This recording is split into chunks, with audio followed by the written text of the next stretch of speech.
नमस्कार, मैं आपके साथ अंजना और आप देख रहे हैं नेशन न्यूज, भारत देश का सर्वाधिक खबरों वाला चैनल, जो आपको निष्पक्ष और सच्ची खबरें सबसे पहले नेशन न्यूज पर आपको देखने को मिलती है। आइए बढ़ते हैं आज की बड़ी खबर की ओर। सत्याग्रह से नहीं, लोगों के हाथ में हथियार देख भागे अंग्रेज, बिहार के राज्यपाल आर्लेकर ने एक कार्यक्रम में दिया बयान। बिहार के राज्यपाल राजेंद्र आर्लेकर ने गोवा में आनंदिता सिंह की लिखी पूर्वोत्तर भारत में स्वतंत्रता संग्राम का संक्षिप्त इतिहास 1498 से 1947 के विमोचन अवसर पर कहा कि अंग्रेजों ने भारत को सत्याग्रह की वजह से नहीं छोड़ा था, बल्कि जब उन्होंने देखा कि यहाँ के लोगों के हाथ में हथियार आ गए हैं, तब उन्हें लगा कि मामला किसी भी हद तक पहुंच सकता है। अंग्रेजों ने भारत को सत्याग्रह की वजह से नहीं छोड़ा था, बल्कि जब उन्होंने देखा कि यहाँ के लोगों के हाथ में हथियार आ गए हैं, तब उन्हें लगा कि मामला किसी भी हद तक पहुंच सकता है। ये बात बिहार के राज्यपाल राजेंद्र आर्लेकर ने गोवा में आनंदिता सिंह की लिखी पूर्वोत्तर भारत में स्वतंत्रता संग्राम का संक्षिप्त इतिहास 1498 से 1947 के विमोचन अवसर पर कही। इतिहास के बारे में सही दृष्टिकोण को सामने लाया जाए। गोवा में पुर्तगाली कब्जे का जिक्र करते हुए उन्होंने कहा कि अब समय आ गया है कि बिना किसी से डरे हुए इतिहास के बारे में सही दृष्टिकोण को सामने लाया जाए।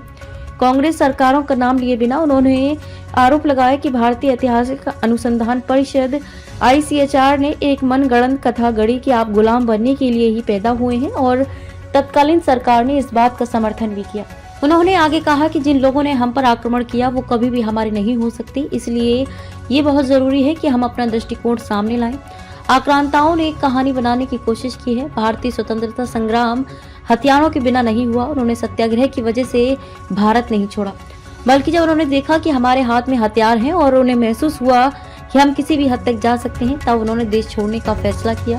ब्रिटिश संसद के तब के भाषणों में भी सशस्त्र संग्राम का जिक्र है। राज्यपाल आगे बोले कि हमें तत्कालीन ब्रिटिश संसद में सांसदों के भाषण सुनने चाहिए। उनमें साफ तौर पर उन लोगों ने सशस्त्र संग्राम का जिक्र किया है। आर्लेकर ने कहा कि हमें बताया गया है कि भारतीय ऐतिहासिक साक्ष्यों को सहेजने में बहुत बुरे हैं। यह सही नहीं है। हमारे साक्ष्य आप लोगों ने नष्ट किए, लेकिन हमारे पास अभी भी सबूत हैं। हमें इस आधार पर बनाना चाहिए और अब जरूरत है कि गोवा का सच्चा इतिहास सामने आए। आने वाले दिनों में गोवा का सही इतिहास सामने आएगा। अब तक के लिए बस इतना ही, फिर मिलते हैं कैसे ही बड़ी खबर के साथ। तब तक के लिए नमस्कार और देखते रहिए नेशन न्यूज। ताजा अपडेट के लिए हमारे YouTube चैनल व Facebook पेज को लाइक सब्सक्राइब जरूर करें। धन्यवाद।